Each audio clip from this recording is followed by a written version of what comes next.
Listen, I'm not saying this is true. This could just be out of the rumor mill, but I'm thinking it's pretty close to being true, though.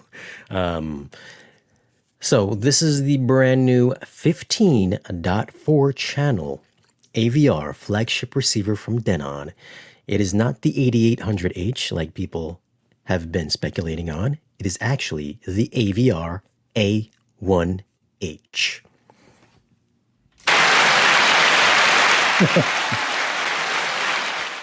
But this is a 15.4 channel receiver.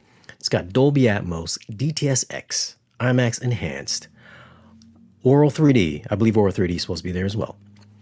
Odyssey room correction, HEOS, Wi-Fi, Bluetooth, preamp mode. It's made in Japan. 15 channels by 100. Yeah, Shirakawa, Japan. Shirakawa. Right. Not in Vietnam.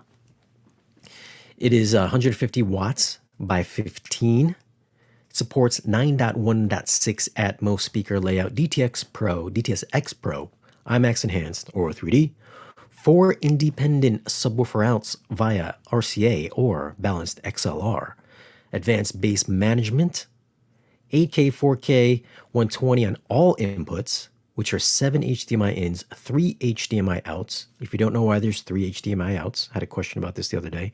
That's so you can go to 3 different zones, 3 different rooms. And of course, DIRAC Live upgradability. So I'm curious to know if it's going to be like a basic DIRAC Live 500 hertz out of the box or just no DIRAC at all. What are you guessing? What are you guessing, Gene? I think for what I've read so far is that DIRAC is an upgrade option because it comes standard with Odyssey. And I think people are going to have to make a decision. Do you want to spend $200 for the PC version of Odyssey, or do you want to spend a little bit more and get DIRAC, which has a lot more flexibility? That's going to be, I guess, the question to answer in the next coming months. Can I make a guess, though? If this is a true product, if this is real, if this is going to take the place of the 8500H, I'm guessing it's still a linear amp because it's 150 watts, just like the 8500, right? So somehow they just put an extra 2 channels on this thing and then maybe a bigger power supply. So the 8500H, I think that thing weighs like 70 pounds or 65 pounds. So it'll be a big box. It won't be like the 5805, that monster 10 channel that I reviewed years ago. It'll probably be a linear AB. And we'll see, because that's going to run hot. Because I know the 8500 and the SR8015, those amps run pretty hot. So you need some ventilation, which is why I was wishing they would switch over to Class D. But yeah, I keep hearing about that, comments about Denon receivers running hot and overheating. And 15 channels is going to sound pretty hot for sure. Hopefully they put bigger heat sinks on this now. Maybe it's a much bigger chassis. Maybe it's the same chassis they're using on that Marantz 16-channel amp. I know. Well, it looks like the chassis looks like the 8805. It looks just like that. Yeah. Yeah. So I mean, I can't tell the size wise, but it looks to be the same exact thing. Does it have a weight spec on it by any chance? Yeah, no, I don't have any weight or anything like that. Located here. I know. Well, we didn't talk about the price. The price on this is going to be US $64.99 or Canadian $86.99. So $6,500. Do you think that is a worthy price? Do you think that's justifiable? Considering everything it does, yeah, definitely. I mean, don't forget the one thing that these products are doing. They're giving you an advanced GUI up to 8K. Most of the processors have only 1080p. That's not what I read on the Marantz one. The Marantz one said enhanced GUI for 4K and 8K resolution. Not new HD GUI, new look and feel with 1080p HD resolution versus 480p today. Is that what it's saying on the Denon? Yeah. Oh, so we're getting conflicting info because I got up to 8K on the Marantz. And I'm sure they're the same. Yeah, I don't know what the official... That doesn't make sense. Says. Why would you have a GUI for 1080p and not be on that? That means the TV will have to keep rescaling every time you enter the GUI. Yep.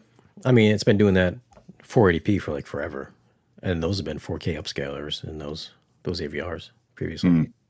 I guess that's one of the questions we'll have to add to the list. So this is supposed to be coming 2023.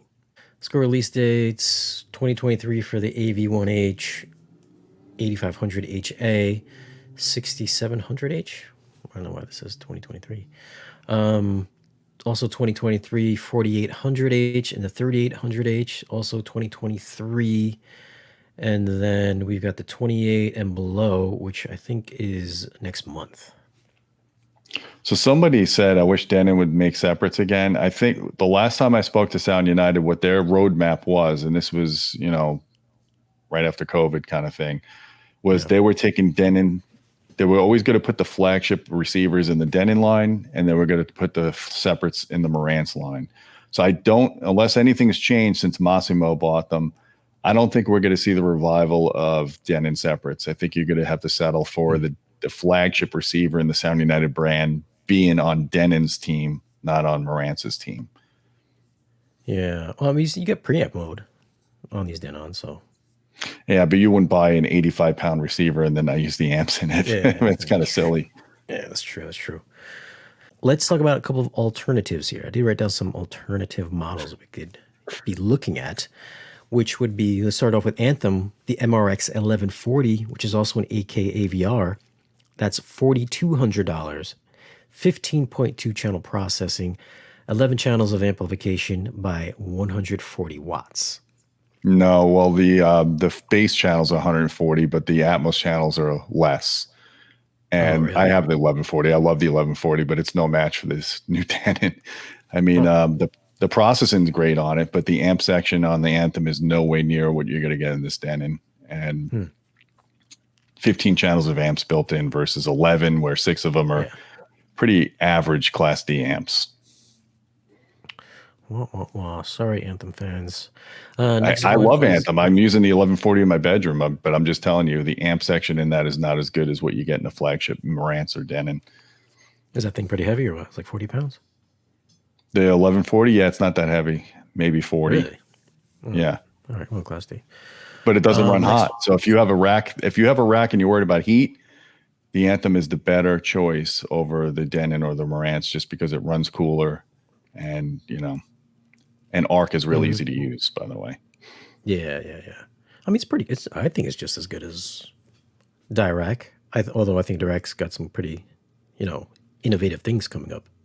DIRAC definitely has technical advantages, more tweakability, but if you're a neophyte or you just don't want to mess with things too deeply, there's nothing easier in my experience than Anthem ARC.